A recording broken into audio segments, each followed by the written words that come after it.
So if you'll turn to page 668. Is that what it was? 669, thank you. 669. This is a classic story. If you spent any time in church, you heard about Jesus feeds the 5,000. It's actually one of the only stories, if not the only story, that's recorded in Matthew, Mark, Luke, and John, and to boot. There's two versions of it in Matthew and Mark, I believe.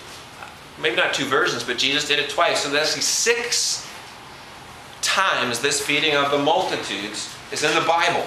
So we're going to look at it, and in this story, I believe we will find an answer to the question of, what can I possibly do in the face of such seemingly insurmountable need? Verse 13. When Jesus heard what had happened, just to catch you up, what had happened was, a family member of his cousin John, who had a special task from God to warn everyone, explain to everyone, that Messiah, that Savior you've been waiting for, He's coming. He's coming. The 400 years of silence is over. God's got a new prophet, that's me. And the promised son, the lineage of David, He's coming back. We're ramping this thing up again.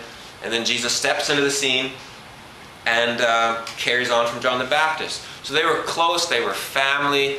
Jesus allowed John the Baptist to baptize him, teaching everyone around him. Jesus says, everything that he said is true. I'm with everything he said. We're kindred spirits. We're on the same team.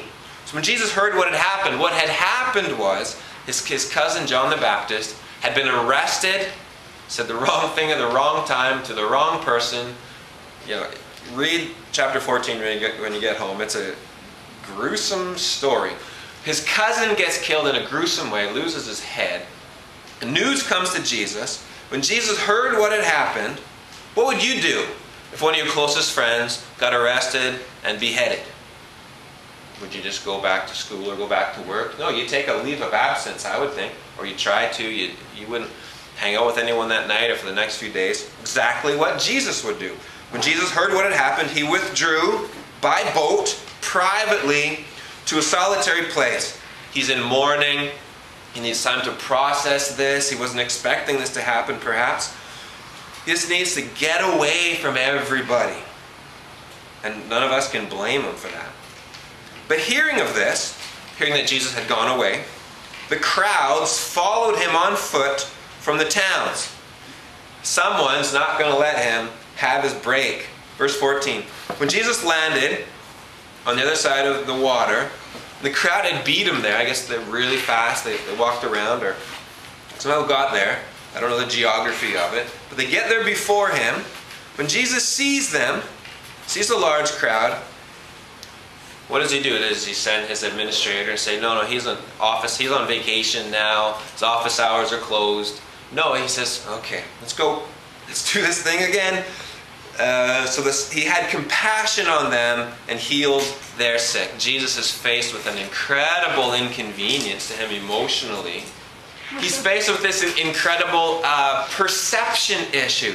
Jesus knows that the more people He heals publicly, the more people are going to think He's that military leader we've been waiting for to destroy the Romans and make food come out of the ground and destroy all our enemies, and will once again be the world's superpower. And every time Jesus healed, people fit that into their stereotype of Messiah. And so Jesus is inconvenient. Second time, He's I know they're going to read me wrong again. I'm here to meet their greatest need, which is a sin issue. But what can I do in the face of such massive pain? So He heals them. Anyway, great inconvenience to Himself. And I know that these images of the poor starving around the world, and I know how those are inconvenient to us because we think, there's nothing I can do. I don't want to read it. I know I just got the World Vision magazine in the mail. I can't bear to read it. This last month's copy, the title was, Stop Raping Me. It's I can't read it. It's what can I do? We're inconvenienced. Jesus is inconvenienced. So He spends a whole day healing people. Verse 15. As evening approached, the disciples came to Him and said, This is a remote place. I mean, we're far away. It's getting late. It's dark. Send the crowds away so that they can go to the villages and buy themselves some food. Now this crowd, you know, they kind of acted on impulse. They knew Jesus was going over there. They knew they wanted to be around him. They were sick. There's a possibility he was going to heal him. They didn't have time maybe to go home and grab a lunch, grab some food. They just took off and went there. Just impulsive, I got to be near that man. And those who were sick, you know, their friends are carrying them. Should we grab a lunch? No, we don't have time. We got to get there when he lands, so we're going to be there. So they're there. They spend the whole day with Jesus. You know, like when you skip breakfast and you're working, you skip lunch, and all of a sudden your tummy starts grumbling. Like, oh, I should eat, but I got to get this project done. These guys are like, I know I should eat too. We should find some lunch. But they're like, how can I leave when Jesus is healing people? I'm in line here to get healed. I'm next. And I want to see this blind person, this deaf person, this crippled person. I can't go. My hunger just, it has to wait. So they're there, and they're hungry, but they just can't go anywhere else. So Jesus again sees the crowd, 10,000 people. It says 5,000 men. So if you include the women and the children, that's over 10,000 people. Here's 10,000 people, what 10,000 people looks like.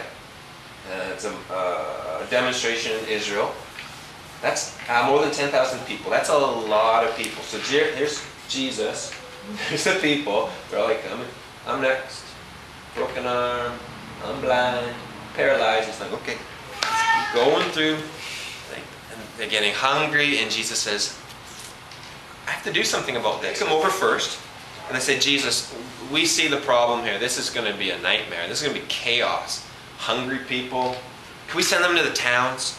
Can you imagine this crowd of people going into a small little Middle Eastern town 2,000 years ago? Where are they going to get food? There's no Walmart there. There's no superstore. It's getting late, remember? So the disciples came up with a solution, but I don't think the solution was very good. Now we come up with solutions, you know, deal with the poverty and the humanitarian issues we see in the world, like in our cynical moments, we're like, their government should do something about it. Our government should do something about it. There's nothing I can do about it. They need to get a job. If, you know, if they have AIDS, there's things they can do to stop that. And Jesus is going to address our misdirection, our misexplanation, our like dodging the issue. He's going to direct it head on in how he responds to the disciples when they say, Jesus, send this crowd away. They're getting hungry. Verse 16, Jesus replied, they do not need to go away.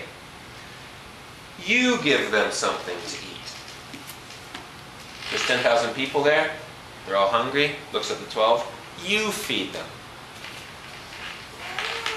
Kind of like us. Jesus says to us, 1.2 billion people living on $1 a day. He looks at us and he says, you feed them.